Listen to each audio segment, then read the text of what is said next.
because this idea that, I stand to make a lot of money is not what's going to incentivize me. I'm not even sure what is. It's just God prodding me and saying, well, sorry, I'm not going to let you just sit on your ass anymore. You got to go do something. Go explore it. Go find out, go see what's involved and what it's going to cost. You got to hire a public relations person. You got to make up a business plan. All this crap that inventors hate. I mean, could you imagine Einstein sitting down to a business plan?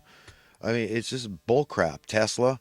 I mean, we saw what kind of a businessman, Westinghouse and his clan, J.P. Morgan, right? They walked all over his butt. And, that's the kind of crap I could expect. So I don't want to do business with these clowns.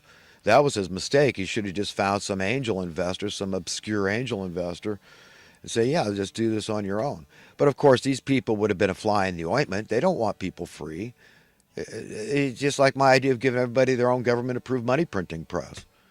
Okay, that would set the captives free. That would level the playing field immediately. Okay, because no, that game would be null and void.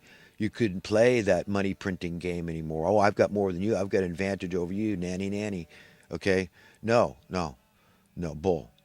And so you understand why people don't want the captives to be set free, and why that this is the one thing that freaks them out the most. They'll lose their relevance. They won't have anything special. They won't have an advantage over humanity, and we'll do just fine. All those innovations that have been shelved out there because they're patents and it's all about money and all this crap. So if we got rid of this whole monetary based unreality, okay, innovation would soar.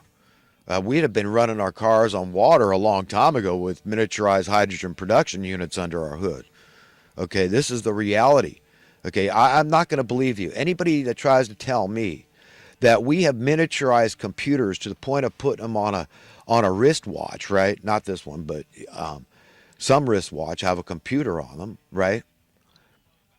And there was a time people said they couldn't be made small. A computer couldn't be made smaller than a room, basically, a small shed, or at least. But you could never do that. They think that was, crazy talk. But it's not. And the same with, the ability to manufacture hydrogen artificially. You miniaturize it. That's it. So it's the size of, maybe a little like that, right? Done with electricity. Hydrogen on demand. Maybe it has to be a little bigger. Who knows exactly what's the best? But we would have had it a long time ago. So the earth would be a cleaner place with all that oil had been spent, but then the oil companies wouldn't have made the profit. See, the money, it runs everything. We're all trained to accept this unreality. I'm telling you, it's madness that human beings, being far and away more intelligent than all the other creatures combined, and yet we're mired down in this crap. Do you understand? And we're in it up to our noses. Okay, so this idea that we're going to see hyperinflation in America, with Trump's policies and this and that, I say, you have no, I'm sorry, but, the wagon is broken. The wheels are already off the cart. People just haven't figured it out yet.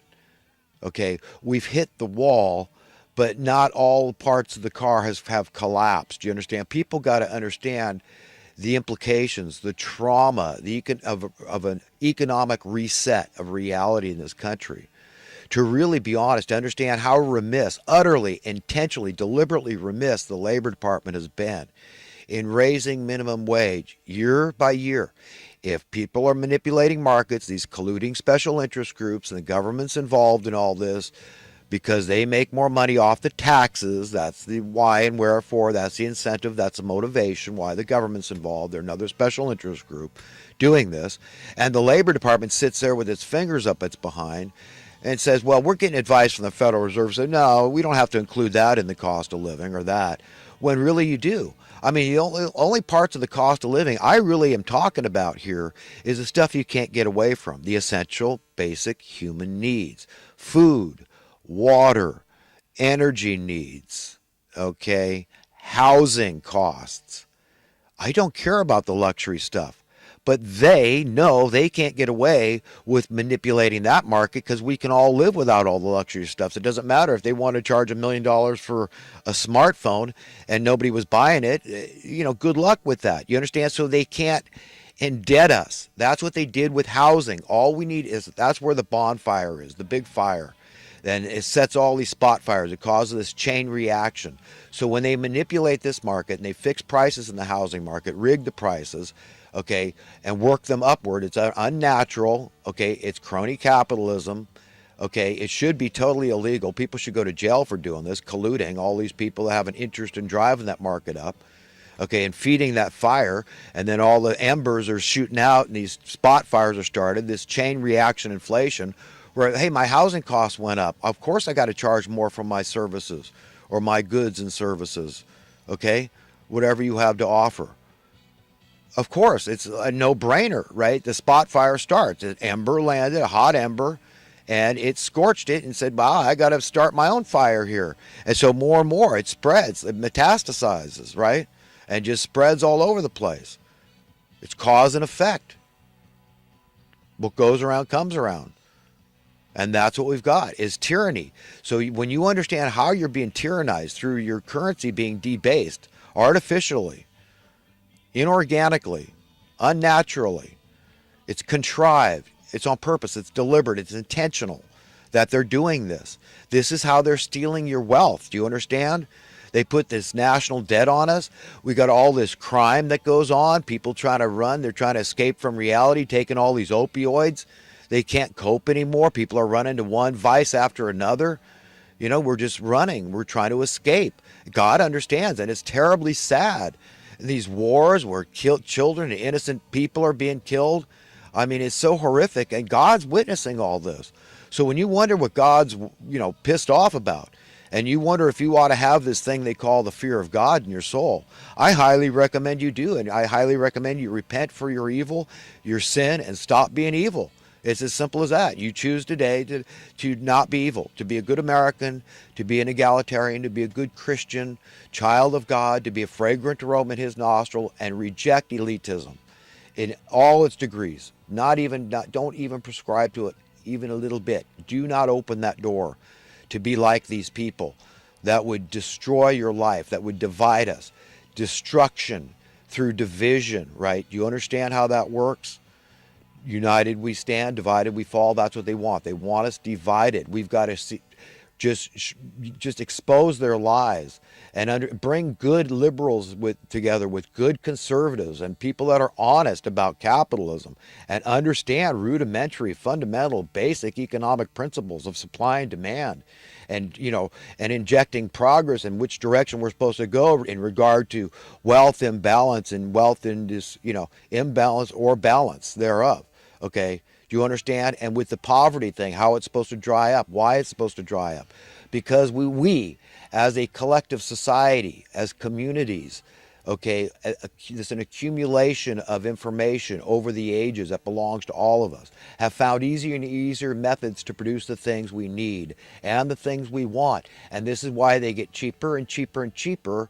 And like a scale, your money keeps going up and up in worth as your cost of living goes down, which is the opposite of crony capitalism. And what we've seen is our cost of living goes up, the tax, okay, this most onerous of all taxes keeps going up, while our worth of our currency just keeps going down. I mean, how can this end well? I mean, what do you think this feels like? Just think about it. Just think, if all you're focused on is your own personal numbers, and seeing, say, hey, I'm okay, man. I'm out of financial insecurity. I feel financially free. And you understand how evil that is? I mean, you're going to hell. If you just want to get in your little cocoon, your little pod, and say, hey, man, you know what? I've divorced myself from my fellow human beings. It makes my head hurt. Ignorance is bliss. And I plead the fifth, and I don't want to go. You understand? I mean, highly intellectual people with PhDs and master's degrees, it doesn't matter who I'm talking to. But you got to be honest, because all your intellect in the world will not bring you into a better world.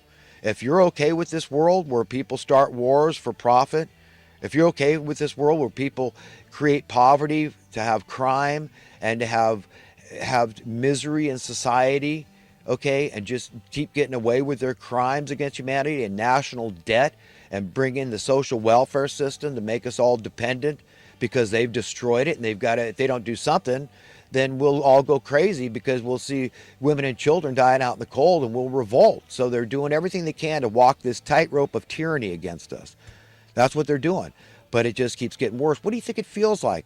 You're sucking lemons more and more, and the lemons just keep getting more and more bitter, and they're hurting your teeth and bugging you and bugging you and bugging you. And the stress and the fear and the lack of freedom, lack of financial freedom, the fear from the insecurity, a very tangible form